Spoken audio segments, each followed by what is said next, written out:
Miranhas! Oi! Acabei de almoçar, rapaz. Eu pensei assim, vou passar lá e convidar o meu amigo pra tomar um café. Ah, mas deixa que o café é por minha conta, viu? Pronto. E aí, o pessoal lá aprovou meu orçamento? Amanhã ou depois eles te dão a resposta. Ah, tá certo. Hoje lá na empresa, rapaz, tá uma confusão danada, tá todo mundo atrapalhado. Sabe? O pessoal lá da produção, eles me disseram que por um erro de planicidade foram feitas algumas peças, sabe? Fora do limite de tolerância. Tolerância. Sabe que foi muito bom você ter falado nisso? Porque esse é o assunto da nossa teleaula de hoje. Na teleaula de hoje, você vai conhecer o conceito de erro, os tipos de superfícies, perfis e cortes, e conhecer as notações e simbologia. Sabe, Vitorino, apesar do alto desenvolvimento tecnológico, ainda é impossível conseguir superfícies perfeitamente exatas. É por isso que existe o limite de tolerância. E assim mesmo o pessoal erra. Ah, mas isso é comum, é uma falha no processo de usinagem, nos instrumentos ou nos procedimentos de medição e pronto, a peça fica com erro de forma. E isso é apenas o começo do que a gente vai ver hoje. Nossa teleaula está começando.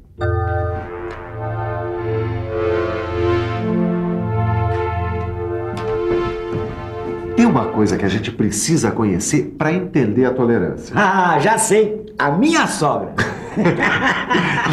Sem brincadeira. A gente precisa entender o conceito de erro de forma. O erro de forma corresponde à diferença entre a superfície real de uma peça e a superfície geométrica. Olha aqui. A forma desse cilindro será aceitável quando cada um de seus pontos for igual ou inferior ao valor da tolerância dada pelo desenho. E como é que a gente descobre se a forma está correta? Medindo. A diferença de forma tem que ser medida perpendicularmente à forma geométrica teórica.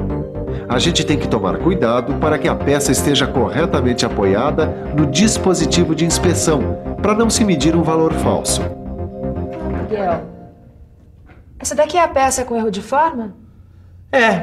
Um erro de forma, ele pode ser ocasionado por vibrações, imperfeições na geometria da máquina, defeito nos mancais, árvores, etc.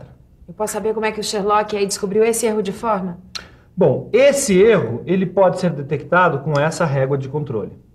Agora, os erros de forma, eles podem ser detectados e medidos com instrumentos convencionais de controle como micrômetros, comparadores, e até aparelhos específicos de alta resolução para quantificar e qualificar desvios. Mas para entender melhor o erro de forma, vamos conhecer algumas definições recomendadas pela NBR 6405/86. A superfície real é essa aqui, que separa o corpo do meio ambiente. Superfície geométrica é a superfície ideal prescrita nos desenhos e isenta de erros, como nessa superfície plana, nessa superfície cilíndrica ou nessa esférica. Superfície efetiva é a superfície levantada pelo instrumento de medição. É a superfície real deformada pela imprecisão do instrumento. Olha, Sofia, eu só não entendi como é que a gente examina essas superfícies. Com o instrumento adequado, a gente examina um corte da superfície de cada vez. Então vai ficar assim. Perfil real é igual a corte da superfície real. Perfil geométrico é igual a corte da superfície geométrica. E perfil efetivo é igual a corte da superfície efetiva. Ah, acho que eu entendi. A diferença entre perfil efetivo e perfil geométrico são os erros apresentados pela superfície em exame, tá certo? Entendeu mesmo, Caio? E os erros são divididos em dois grupos. Os erros macrogeométricos, que são as ondulações, conicidades, ovalização, que são detectáveis por instrumentos convencionais. E os erros microgeométricos, que são definidos como rugosidade e são detectáveis por rugosímetros ou perfiloscópio. Agora, Vitorino, a gente vai ver uma coisa fundamental quando o assunto é tolerância: notações e simbologia. Dá uma olhada nessa tabela que vai ser muito útil pra gente. Características afetadas pelas tolerâncias. E tem alguns símbolos também. Esta tabela, que você pode encontrar no seu livro de estudos, mostra pra gente a forma por elemento isolado, a orientação por elemento associado e a posição por elemento associado, e os símbolos para a interpretação dos desenhos. Retilineidade? Que diacho é isso? Retilineidade é a condição onde cada linha deve estar limitada dentro do valor de tolerância especificada. A retilineidade é representada por este símbolo. Se antes do valor da tolerância aparecer o símbolo do diâmetro, o campo de tolerância será limitado por um cilindro T. Olha, aqui fica fácil de ver o desenho e interpretar. Aqui, na representação desse eixo, a gente vê o campo de tolerância limitado por um cilindro T. Aí, o eixo de 20 milímetros de diâmetro deverá estar numa zona cilíndrica de 0,3 de milímetro de diâmetro. Agora vamos ver um outro exemplo aqui. Se a tolerância de retilineidade for aplicado nas duas direções de um mesmo plano, o campo de tolerância da superfície será de 0,5 de milímetro na direção dessa representação e 0,1 de milímetro na direção dessa outra representação. Ô, Sofia, na hora de medir a retilineidade disso aqui deve ser uma complicação, né? Não, o método de medida é muito simples. O relógio comparador, ele se movimenta sobre a superfície a ser medida. Tá vendo? Agora eu quero saber se você olhou bem o seu livro de estudos, a tabela. Que símbolo é esse aqui? Tá. Esse aí é planesa, com certeza. Tá certo. E que objeto dentro do laboratório pode ajudar a gente a medir a planesa de uma peça? Ué, para ajudar a medir planesa só pode ser o desempenho. Acertou.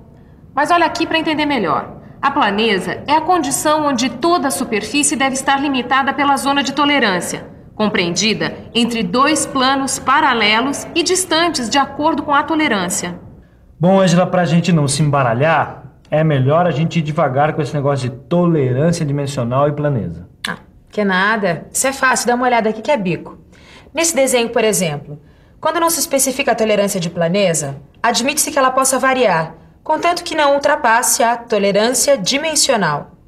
Quer dizer, se eu receber uma peça como esta, o comprimento dela pode variar de 44 milímetros e 80 centésimos a 45 milímetros. É, isso mesmo. Se não for especificada a tolerância de planesa, o que vale é a tolerância dimensional. Olha, e você não pode reclamar, hein? Mesmo em peças abauladas como essa aqui. Nesta representação, a gente pode ver que a tolerância de planesa é independente da tolerância dimensional, especificada pelos limites da medida. Então, a zona de tolerância, ou planesa, pode variar de qualquer maneira dentro dos limites dimensionais e, mesmo assim, satisfazer as especificações da tolerância. É isso mesmo. E nesta representação, a zona de tolerância está definida por dois planos paralelos, separados por 0,05 de milímetro. Sabe, Vitorino, na sua empresa, que fabrica muitas máquinas ferramenta, a tolerância de planicidade ela é muito importante. E o que ocasiona os erros de planicidade? E você, também não sabe? Então fique por dentro.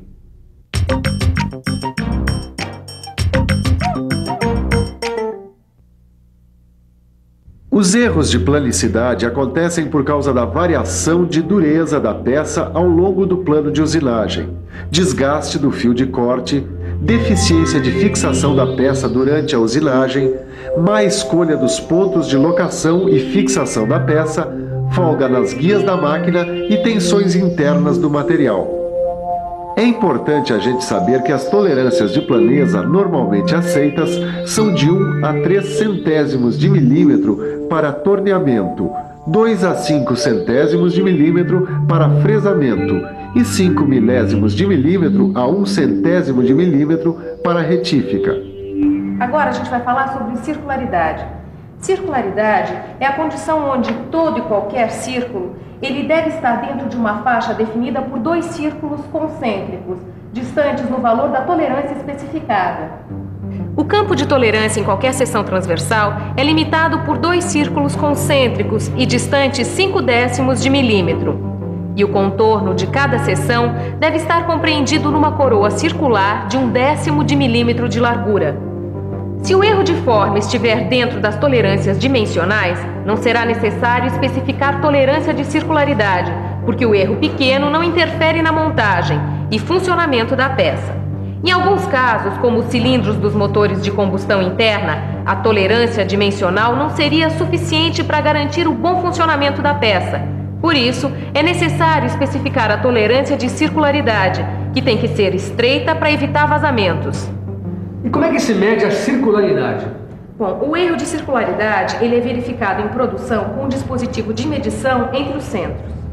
Se a peça não puder ser medida entre centros, a tolerância será difícil de ser verificada, por causa da infinita variedade de erros de forma que podem acontecer e pela dificuldade de se estabelecer uma superfície padrão para comparação. Geralmente, usamos um prisma em V e um relógio comparador, ou um relógio comparador que possa medir 3 pontos. A medição mais adequada de circularidade é feita em aparelhos especiais utilizados em metrologia. A linha de centro de giro é perpendicular à face da peça e passa pelo centro determinado por 2 diâmetros perpendiculares da peça. Para torneamento, o valor de circularidade vai até 1/100º de milímetro. Para mandrilamento, de 1/100º a 15 milésimos.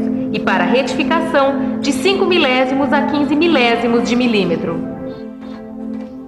Bom, Miguel, agora tá na hora da gente falar sobre... Cilindricidade. Ah, como é que você adivinhou? Pelo símbolo. Ah.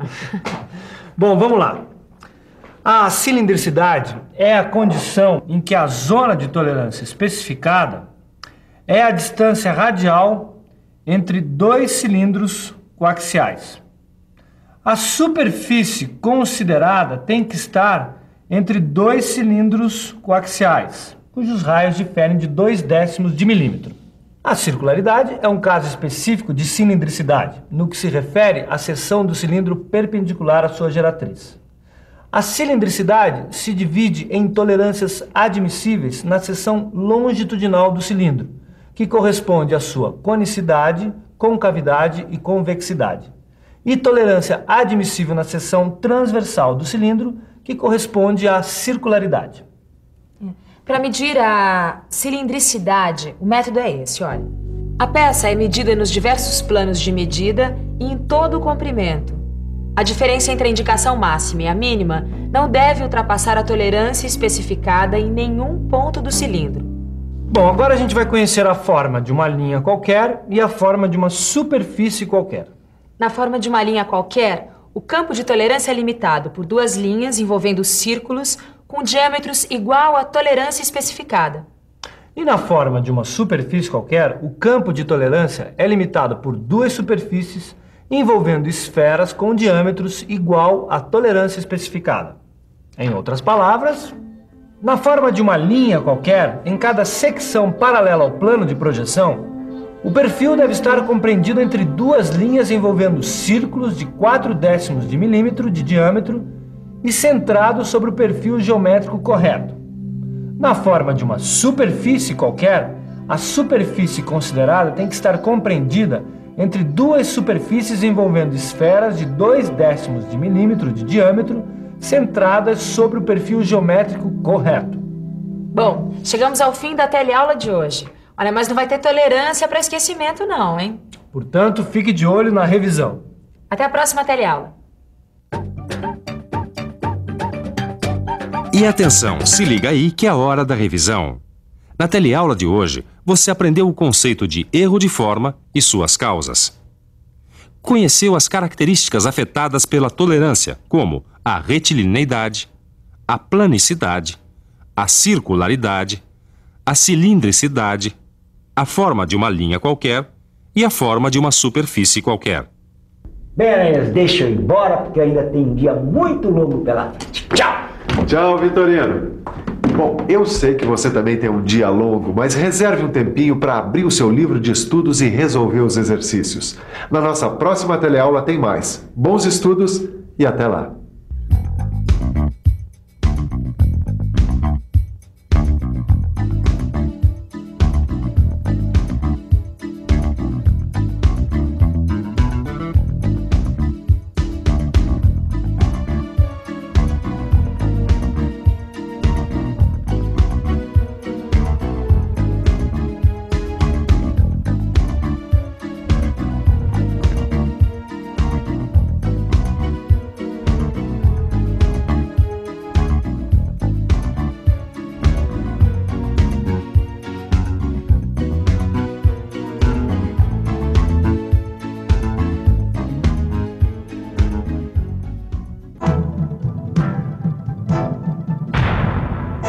Telecurso 2000, um programa de educação do Sistema Fiesp e da Fundação Roberto Marinho.